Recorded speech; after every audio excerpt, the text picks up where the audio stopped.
हमारे पास एक दवा है, स्लो पॉइजन।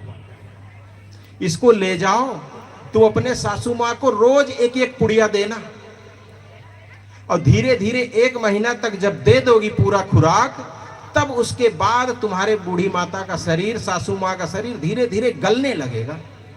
और गलते गलते ऐसे गल जाएगा कि पता भी नहीं चलेगा कब बुढ़िया मर गई, और गांव वाले भी नहीं शक कर पाए। लेकिन इस बीच ये ख्याल रखना, तुम सासू माँ की सेवा खूब करना। और ये जो दवाई देना ना, इसको शाम को रोज गर्म दूध में देना। बच्चे भी ध्यान से सुन ले क्या कह रहा हूं। इस दवाई को रोज अपनी सासू माँ को गर्म दूध में देना, और रोज खूब सेवा करना। अरे 1 महीना की तो बात है, दिखाने के लिए सेवा कर देना, ताकि गांव वालों को लगे कि बहू तो इतना सेवा भावी थी, तो कभी मार ही नहीं सकती, मर जाए तो बहू भी सोची क्या बात, कोई बात नहीं, चलो 1 महीने की बात है, दबा देंगे उसका भी हाथ पैर, थोड़ा तेल लगा देंगे, क्या लगता है। दवाई ले आई, 30 पुड़िया बाबा जी के पास धर ली अपने झोला में। जब सब रात में खा पी करके सो गए, तो 1 गिलास में गर्म दूध ली और दवाई निकाली, 1 पुड़िया डाली, चम्मच से मिलाई और लेके पहुंची सासू माँ के पास। सासू माँ को दी। सासू माँ कहीं आए, दूध किसके लिए? आपके लिए माता जी। मैं कब दूध पीती हूँ, कब से दूध पीने लगी, बच्ची हूँ क्या? उल्टा डांटी उसको। कहीं नहीं माता जी, आप बूढ़े हो रहे हैं, बुढ़ापा में दूध की बहुत जरूरत होती है। धर के वहां से चली गई। बूढ़ी माता भी सोची चलो अब लाई है तो कभो काल तो दी है, पहली बार आज, उठा के पी ली। और दूसरे दिन फिर पहुंची दूध लेकर के। कहा क्या नाटक इसका चल रहा है भाई, क्या चाहती, कुछ मांगना वांगना है क्या हमसे? किसी जब कुछ चाहिए होता है तभी ऐसा करता है दिखावा। ये सब दिखावा मत कर, ले जा दूध अंदर रख, हमें दूध की जरूरत नहीं है। लेकिन वो नहीं ले गई, दूध धर के चली गई। आज भी सासू माँ उठाई पी ली। थोड़ा देर बाद देखती है कि गरम गरम तेल लेके कोई पैर में लगा रहा है। देखती चौंक गई, कौन मेरा पैर छू रहा है? कहीं हट, अभी हम बूढ़ी थोड़े हो गए हैं, हमारे पैर में कोई दर्द नहीं, रहने दे, दिखावा मत कर। लेकिन बहुत झटकी पटकी, लेकिन बहू नहीं छोड़ी और पैर में पूरा तेल लगा दी। अब ऐसे करते करते 8-10 दिन बीत गया। अब 8-10 दिन जब बीता तो सासू माँ को लगा कि हमारी बहू इतनी अच्छी है, हम ही कुछ खराब थे क्या? हम ही इसकी रोज निंदा करते थे, रोज इसकी कुछ उल्टी सीधी बातें कर देते थे, इसलिए गुस्सा जाती थी।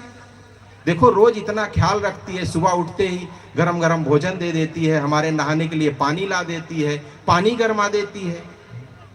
पता नहीं क्या हो गया इसको, हम ही खराब थे लगता है, हम ही नहीं समझ पाए थे इसको। अब उधर बहू भी सोच रही चलो 15 दिन पूरा हुआ, 15 दिन की और मेहमान है, 15 दिन और ठीक से सेवा कर लूं, उसके बाद तो इससे छुट्टी मिलना ही है। अब 15 दिन के बाद जब ऐसी सेवा सासू माँ की हुई, तो सासू माँ को लगा कि इससे अच्छी बहू दुनिया में शायद कहीं नहीं होगी। अब जो रोज शाम को पैर दबाए, रोज सिर में तेल लगाए, रोज कपड़ा धोए, रोज नहाने के लिए पानी लाए और रोज गरम गरम रोटी दे दे, इससे अच्छा और क्या चाहिए माताओं को? वो एक दिन जब 20-22 दिन पूरा हो गया, तो अपना चाबी का गुच्छा उठाई और बहू के कंधे पर हाथ धरी और उसको थमा दी कि बेटी तू आज से इस घर की मालकिन है, और ये देख यहाँ यहाँ ये सोना रखा है, ये चांदी रखी, ये पैसा रखा है, ये अमुक का है, ये अमुक का है, आज से सब तुम्हारा है, ये घर तुम्हारा है, और हमें आज से छुट्टी दे तू, अब हमारी कोई जरूरत नहीं है। जब ऐसी अच्छी बहू घर में हो तो हमें ऐसा नहीं करना चाहिए था जो मैंने अभी तक किया। तुमको अभी तक मैं समझ नहीं पाई, और तुम्हारे उल्टा पलटा तुमको कहती रही, तुम्हारे भाई को कहती रही, तुम्हारे माता पिता को कहती रही। उस बातों को ध्यान मत देना बेटी, और इस घर को तू अपना समझ के आज से संभाल। अब चाबी का गुच्छा जब धरा दी, रख ली बहू। अब सोचती है 4 दिन और बचा है माता जी का, तो 4 पुड़िया दवाई और है गिनी, तो 4 दिन और पी ले, उसके बाद राम नाम सत्य है। कहीं भी अब सासू माँ देखे जब बाहर बैठे तो अपने बहू की ही प्रशंसा कि भैया हमारी बहू जैसी है वैसी तो गांव में किसी की बहू नहीं होगी। हमें भी जो थोड़ा मोड़ा शुरू में व्यवधान हुआ, लड़ाइयाँ हुई, झगड़ा हुआ, वो हमारी गलती की वजह से हुई। हम ही नहीं समझ पाए तो देवी है देवी। अब जब 4-5 लोगों से ऐसा कहते सुनी तो बहू का मन भी थोड़ा बदला कि अगर इतना बढ़िया जीवन जिए, इतना हमको प्यार करें, तब इससे अच्छा जीवन क्या हो सकता है। अब सासू माँ भी कहीं बाजार जाएं, कहीं शहर जाएं तो अपने बहू के लिए कुछ ले आए, बाल में लगाने वाला या कहीं और कुछ कपड़ा लत्ता या कुछ भी अपने बहू के लिए खाने पीने वाला ले आए, तो लगे तो हमारे माँ से ज्यादा हमको प्यार करती हैं, इतना ध्यान रखती, केवल 1 गिलास दूध दे देती हूँ और 5 मिनट तेल लगा देती हूँ। अब उसको लगा कि अगर ये बहू सासू माँ मर जाएंगी तो ये घर कैसे लगेगा। अकेले इस घर में दिन भर में करूंगी क्या, आके कोई मुक्का बोलने वाला भी नहीं रहेगा, ये तो शमशान जैसे लगेगा। अगर ऐसे जीवन बीते जैसे अभी बीत रहा है तो गड़बड़ क्या है, फिर मरने की क्या जरूरत। लेकिन हाथ में देखती पुड़िया तो 4 बची है, पूरी खुराक तो दे चुकी है, लेकिन अब उसका मन बदला नहीं। सासू माँ को, ऐसे सासू माँ को हम मरने नहीं देंगे, इसको तो हम हमेशा कर सकते हैं। वो तुरंत फिर गई, वो बाबा के पास कुटी पर पहुंच गई। कही महाराज हमसे बड़ी भूल हो गई। कही क्या बेटी क्या हुआ, दवा काम नहीं कर रही। कही नहीं नहीं ऐसा नहीं है, दवा तो पूरी खिला दी है, केवल 4 बची है, लेकिन दिक्कत यह है कि मैं अपने सासू माँ को मरने नहीं देना चाहती, उनको बचाना चाहती हूँ। कही पगली तू खेल समझी क्या मौत को, जिंदगी को। अभी तो 1 महीना पहले आई थी, कही थी हमें सासू माँ को मुक्ति दिलाइए, उनसे छुट्टी दिलाइए, उनको कैसे भी करके हमारे रास्ते से खत्म करिए, तो तुझे मैं दवाई दिया, अब कहती उनको बचाना है, ये मेरे बस के बात नहीं। वो बहू महात्मा का पैर पकड़ ली, नहीं महाराज हमारा जीवन बर्बाद हो जाएगा, हमारे जिंदगी में कलंक लग जाएगा कि मैं हत्यारन हूं, मैंने किसी की हत्या की है, कैसे भी करके इस पाप से आप बचाइए, आप महात्मा हैं। और ऐसी सासू मां तो किसी को मिलेगी ही नहीं। महात्मा उसके सर पर हाथ रखे, कहे पगली खड़ी हो जा, मैं जो दवाई दिया था कोई जहर नहीं था, रोज अगरबत्ती सुलगाता हूं ना, इसी की राख थी, तुम्हारी सासू मां मरेगी नहीं। असली दवाई थी तो वो सेवा थी, जो तुमने 1 गिलास दूध दिया और शाम को पैर में तेल लगाया, ये तुम्हारे विकारों को मारने की युक्ति थी। और जा तू राज कर, अपने घर को स्वर्ग बना ले।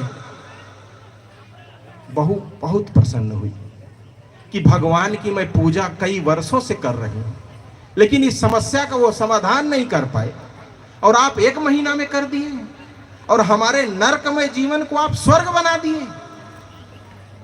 बंधुओं क्या हमारे जीवन को नहीं बना सकते? ये संत गुरुजन हमारे जीवन को स्वर्ग नहीं बना सकते हैं क्या? शायद बहुत लोग नहीं समझे होंगे इस कहानी को। बंधुओं इस बात को बताने वाले केवल संत गुरुजन हैं। संत गुरुजन ही हमारे दुखमय जीवन को सुखमय बना सकते हैं, कोई भगवान नहीं। 2 प्रमाण दे के आपको बताया मैं कि संत लोग कैसे बड़े हैं। उसी घर में महात्मा ने क्या दे दिया, क्या चीज बदल दिया, जो उसका नरक जीवन स्वर्ग में बदल गया। वही सासू मां कहां मारने का प्लान और कहां अब उनकी जीवन चाहती है, और अच्छे से जीवन जीने लगी। किसके सानिध्य में आकर के? फोटो के, मूर्ति के, पत्थर के? किसी संत महात्मा के सानिध्य में आकर, किसी संत महापुरुष के सानिध्य में आकर के, किसी अच्छे माता पिता के सानिध्य में आकर के, अच्छे मित्र, अच्छे सगे संबंधी के सानिध्य में आकर के हम अपने जीवन को अच्छा बना सकते हैं बंधुओं। इसीलिए गुरुवर कबीर को कहना पड़ा कि काके लागू पाए, बलिहारी गुरु आपकी गोविंद दियो बताए। गुरु की बलिहारी है, गुरु की विशेषता है, संत महात्मा की विशेषता है, जिन्होंने हमें ऐसा ज्ञान, ऐसी युक्ति बता करके हमारे दुखमय जीवन को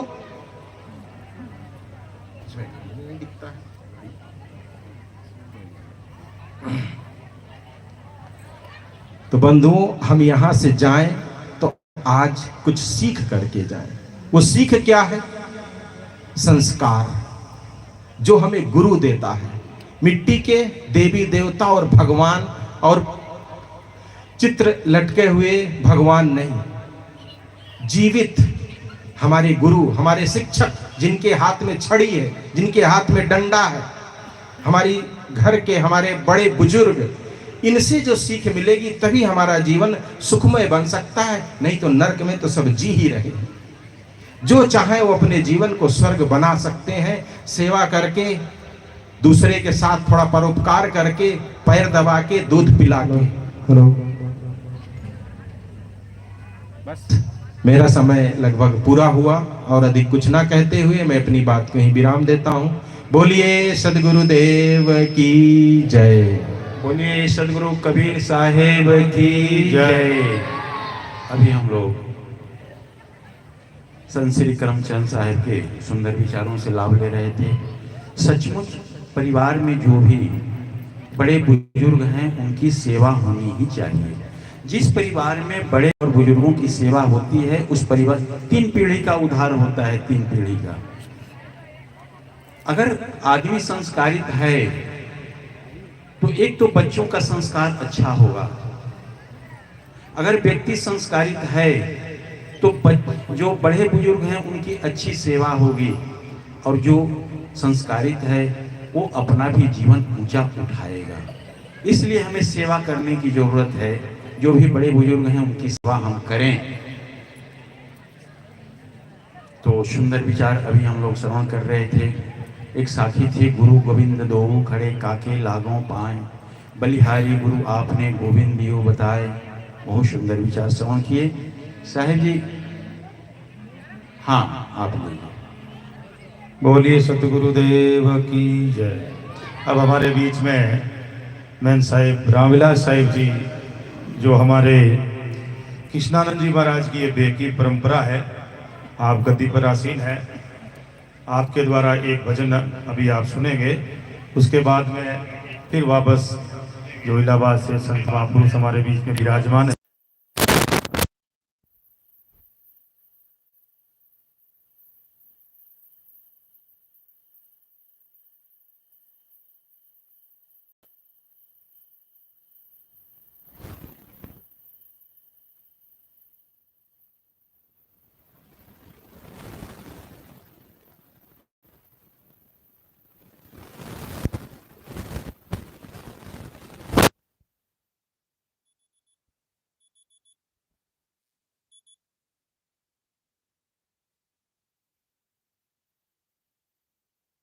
की श्री मोती साहब की, श्री अभिलाष साहब की, अपने अपने माता पिता गुरुदेव की।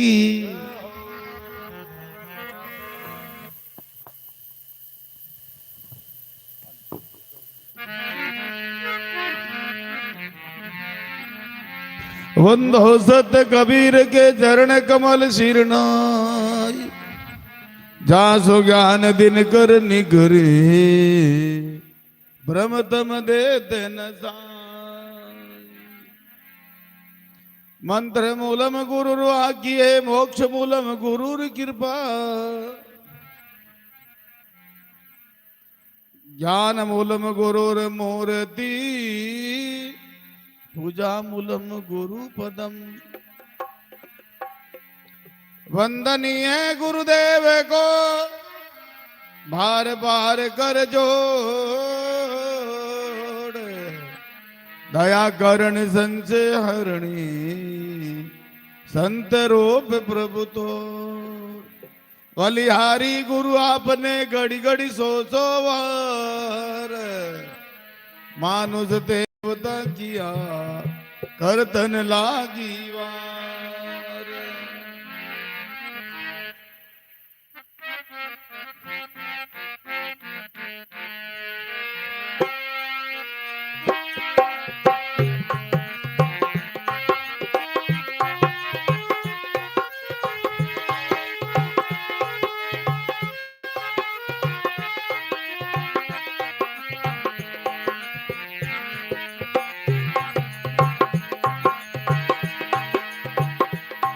बलिया ये गुरुदेव आपने बलिहारी बलिहारी गुरुदेव आपने बलिहारी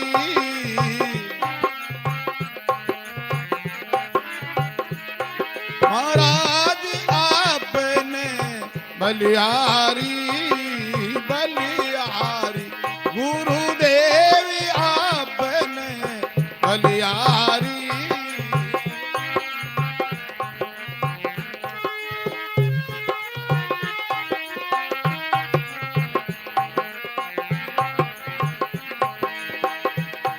ये सुतो आचेत नींद में सुतो आचेत ओ तन बीचे दियोर जगा ये सबद की सनकारी सनकारी ओ तन बीचे दियोर जगा ये सबद की सनकारी सन गुरुदेव आपने बलिहारी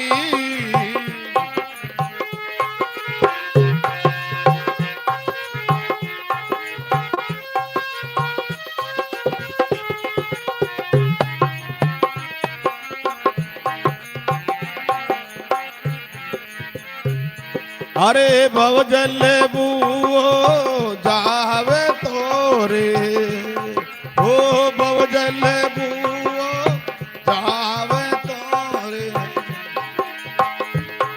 ओ पल में किया वो नियाल किया बवे जल पहाड़ी बवे जल पहाड़ी ओ पल में किया वो नियाल किया जल पहाड़ी बवे जल पहाड़ी गुरुदेव आपने बलिहारी बलिहारी महाराज आपने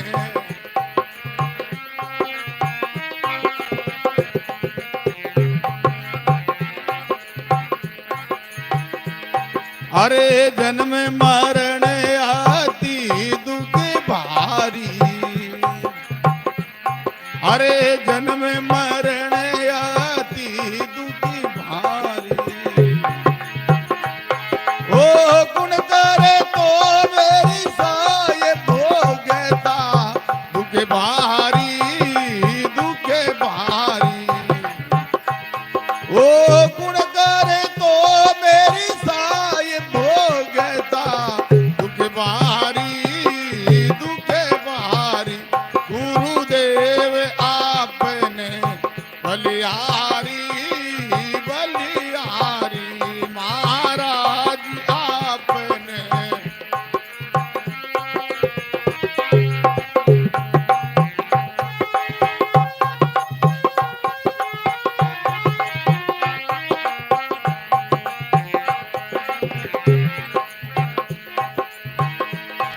अरे धर्मीदास जीरी बीनतियो अरे धर्मीदास जीरी बीनतियो ये दुर्बल करे वो पुकार अर्ज सुने तुम्हारी सुने जो मारी ये दुर्बल करे वो पुकार अर्ज सुने तुम्हारी सुने जो मारी गुरुदेव आपने बलिहारी बलिहारी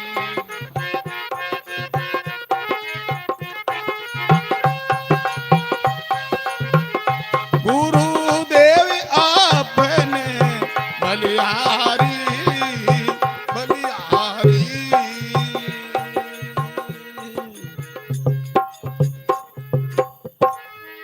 बोलिए सतगुरु जी महाराज की अनंत कोटि संत महापुरुषों की साये बंद की साये।